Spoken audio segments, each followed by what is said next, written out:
Assalamu alaikum. Hello, welcome back to my channel. If you are new, hello, thank you so much for stopping by and checking out my YouTube channel.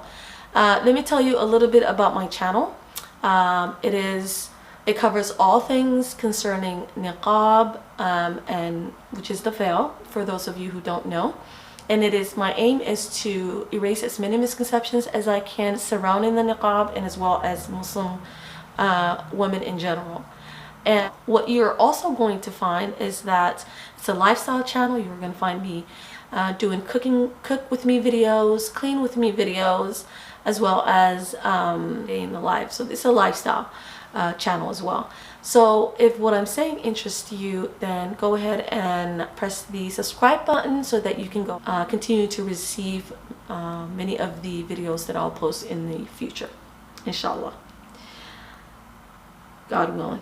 So let's get into the video. As you can probably tell from the title, today's video will cover the misconceptions that non-Muslims have about the niqab and women who dress up like me, and also Muslims who have misconceptions about the niqab that might interest you if you're a Muslim. So I will be looking at my phone so that I can keep myself on track. I tend to go off and go to a different direction, and I'm trying to keep this video as short as possible because I blabble a lot. So I'm trying to keep myself straight. So the question is, what are the misconceptions that non-Muslims have, or at least that some of the ones that I've come across? Number one, wearing the veil is a sign that one is married. I get this question, so many times. I hear this comment so many times. And to simply answer that, no, you can be single and wear the veil. You could be married and wear the veil. Now, the question is, then why do we wear it? So we wear the veil is an act of worship. Right, we are trying to please our Lord please our Allah by becoming more modest, and also trying to follow the example of the wives of the Prophet's wives. So, and if you want to know a little more detail as to personally why I started wearing, what happened after I started wearing, and my journey as a niqabi, I actually did a video on that a while back, and I'll go ahead and link it down for you if you're interested. So the second misconception is that we always wear black, or we only have to wear black and we're not allowed to wear any other color, because I guess we do wear a lot of black, don't we? At least I wear it in my videos. And so to answer that, we can wear any type of color, that's fine. In this video I am wearing blue, and I always wear black niqab only because it goes so well with black goes with any color, so it matches with any color. So that's why I personally wear black veils. But you're gonna find other sisters who wear many different colors, and that's totally fine. It's okay as long as it's not sparkly and it's not attractive to the eye. We can wear any color. The third misconception is that, and you probably hear this a lot, and this is the most annoying one to me, and that is we're oppressed, uneducated, and we need to be rescued and saved. And I don't understand why this narrative is being pushed all over media. And it's like, did we come out and say that we're oppressed and we need help? I don't understand why this message is being spread everywhere. No, we're not oppressed, and we choose this, and like I said, we decided to wear it as a way of it's an act of worship. So I don't understand why people continue to say that we're oppressed and uneducated. I mean, I'm not denying the fact that in some Muslim countries you are going to find women who are forced to wear it, and they shouldn't. It's I personally think it's un-Islamic, because we we're, you know, one of the blessings that we have as a human beings is being able to make a choice and make a decision, and it's not okay to take that away from some people. You know, you don't want them to run away from the religion and Islam and you know, the good things that Islam talks about. You know, you want them to come closer. So I don't understand why those countries sort of, you know, some people are forcing those countries. I don't understand. But I'm here to tell you that a lot of us, majority of us, chose to wear this. And if we are going to talk about an oppression, let's go ahead and talk about France. They banned the niqab. You know, women who choose to wear the veil can't wear it, and if they do, they're fine. So who's doing the oppression here, right? So and all that is done to free us, to free the Muslim women, because they can't, you know, they're oppressed, their religion oppresses them, and we're not going to allow it to happen to in my country. You know, I don't understand. I really don't understand that. I'm lucky that I'm able to practice and wear my niqab here in America. The only thing that I struggle with is obviously I can't find a job that allows me to veil. I've tried for 6 to 7 months and I couldn't, and I had to conform to I have to change my religious belief to conform with society. Unfortunately, that's the only thing that I don't like about here in America. But other than that, I mean, I'm able to walk around wearing the veil anywhere I want to go, at least here in California. I don't know any other states, but in California I'm able to do that. Yes, I do get nasty looks, but overall for me it's positive. So the other misconception is that we're not going to find a husband, and this actually goes for Muslims too. I hear this from some Muslims. They think that if you cover up, that you're not going to find a husband, you're not going to find a man, and that's not true. Why do I have to remove my clothes so that, you know, people can look at how I look just so I can find a husband? It doesn't, I don't understand that. I really don't understand that. So no, that's not true. You can find a husband. In fact, there are some brothers who are actually very attracted to women who cover up, right? So to each his own.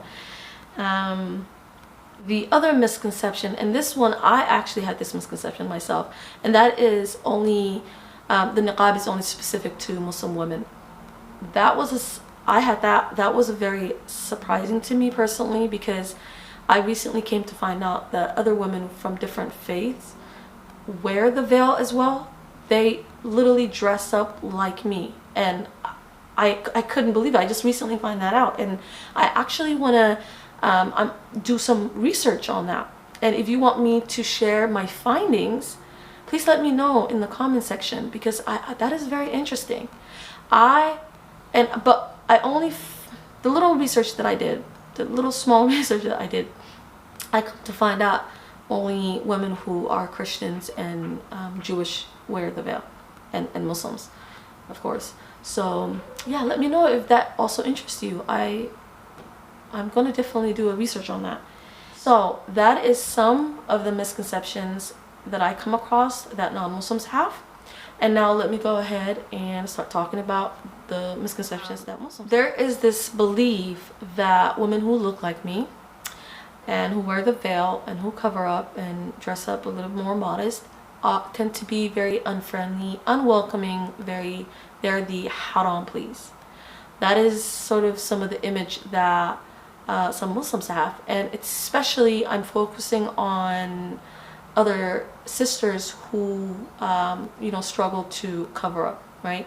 And I apologize ahead of time. I'm not really, you know, judging anybody, and I hope I don't come off very offensive to anybody. Trust me, I myself was at a point where I wasn't covering up that much, and this is not to judge anybody, but these misconceptions I happen to see more from sisters who, you know, a bit struggle to be modest and cover up. And this, I can't tell you how many times I mean, let me not exaggerate, but there were few times where I come across sisters who, you know, didn't accept my salam, or sort of try to ignore me and try to avoid me. And it's really sad, because I know sort of what they're thinking. They probably thinking that I'm going to judge them, or I'm about to tell them what they're wearing and who they are is wrong. So, but I wish I could just go up to them and tell them, you know, I was in the same position as you too. I'm just trying to be friendly. I just wanted to say salam alaikum because we're Muslim and we need to spread the salam. But I don't blame them, because there are those few bad apples who go about giving dawah the wrong way. They do come off very stern and you know, very unfriendly, and I'll give them the benefit of doubt. Maybe they want it to, you know, they're coming from a good place and they want to sort of just let their sisters know about Islam, but they're just going about it the wrong way. And if you, let me take the time and address some of those sisters. If you happen to be one of those sisters who you were told that you were very unfriendly and you were like the haram please, I would highly recommend that you just kind of soften up a little bit and just pick when is the right time to address certain things. So sometimes it's not all about, you know, just correcting people right away or letting them know that this is not the way. You know, just, you know, slowly and surely just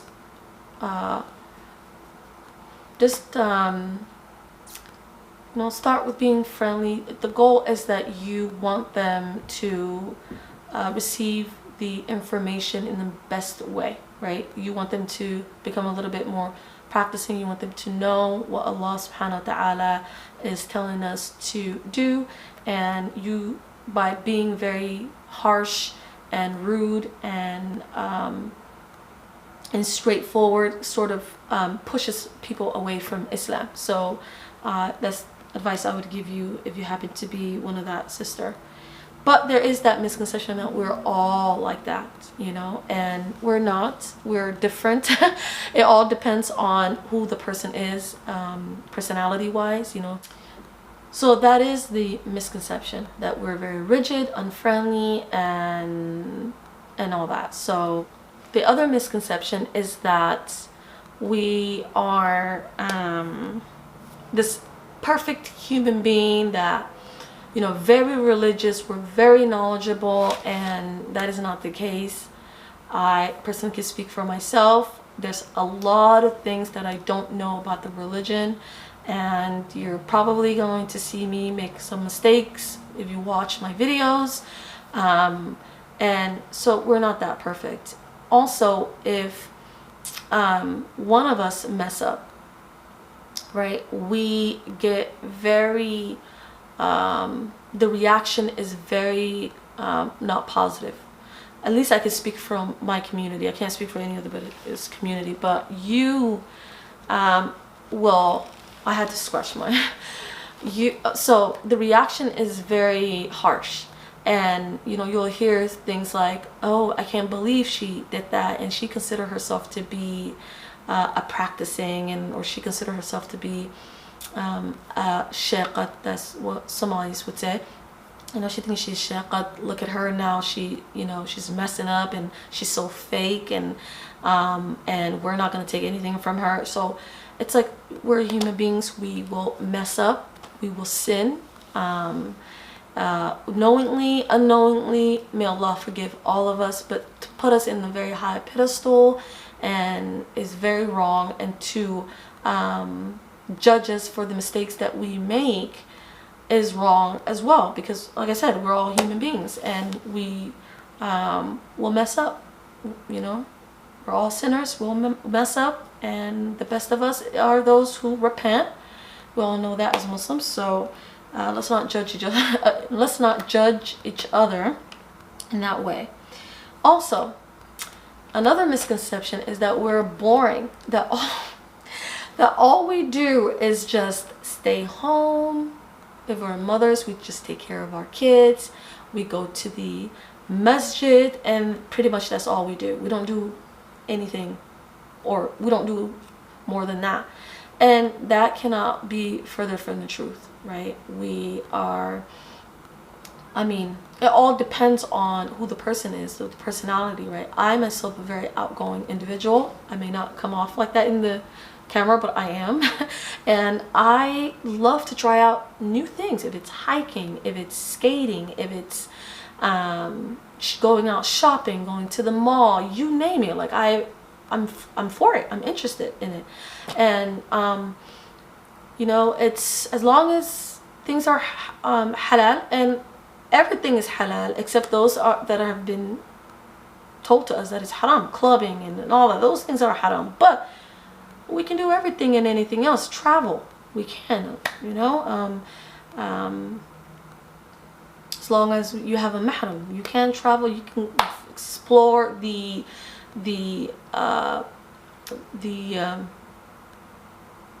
you can explore nature, you can explore the world, go to different countries. I mean, come on, you guys, we're not boring. We're not boring. So that's it. Thank you so much for stopping by. If you waited till the end, thank you. You're very patient, mashallah. Nowadays our attention span is very, very, very small. But thank you so much. If you want me to do a part 2 of this, I'll be more than happy. Let me know in the comments. And that's it. Assalamu alaikum. Take care.